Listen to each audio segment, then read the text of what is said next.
Hello दोस्तों, नमस्ते, प्रणाम। हमारे यूट्यूब चैनल में आप सभी का स्वागत है। हम आप सबके बीच कान्हा जी का भजन लेकर आ रहे हैं। अच्छा लगे तो लाइक करना, सब्सक्राइब करना, कमेंट में ज़रूर बताना गीत कैसे लगा।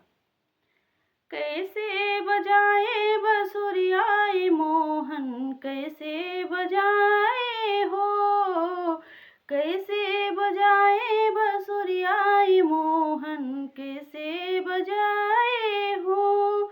झट से बसुरिया ब्रह्मा जी ने सुन लिए, झट से बसुरिया ब्रह्मा जी ने सुन लिए। भूल गए वेद सुनाना ये मोहन, कैसे बजाए हो।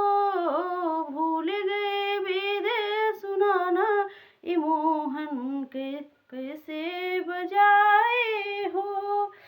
कैसे बजाए बसुरियाए मोहन, कैसे बजाए हो। कैसे बजाए बसुरियाए मोहन, कैसे बजाए हो। झट से बसुरिया विष्णु जी ने सुन लिए, झट से बसुरिया विष्णु जी ने सुन लिए। भूल गए चक्र चलाना मोय मोहन, कैसे बजाए हो। भूल गए चक्र चलाना ये मोहन, कैसे बजाए हो।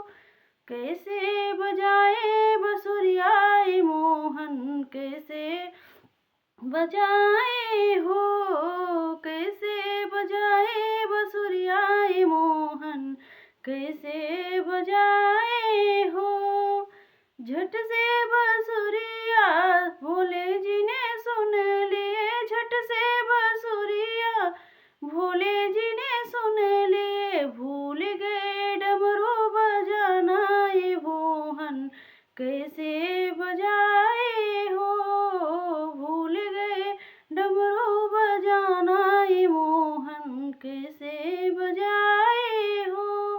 कैसे बजाए बसुरियाए मोहन, कैसे बजाए हो। कैसे बजाए बसुरियाए मोहन, कैसे बजाए हो।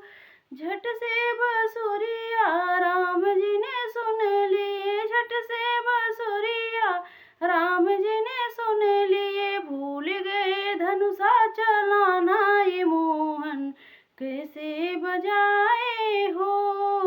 भूल गए धनुषा चलाना ये मोहन, कैसे बजाए हो। कैसे बजाए बसुरियाए मोहन, कैसे बजाए हो। कैसे बजाए बसुरियाए मोहन, कैसे बजाए हो। जय माता दी दोस्तों, गाना अच्छा लगे तो लाइक कमेंट में ज़रूर बताना।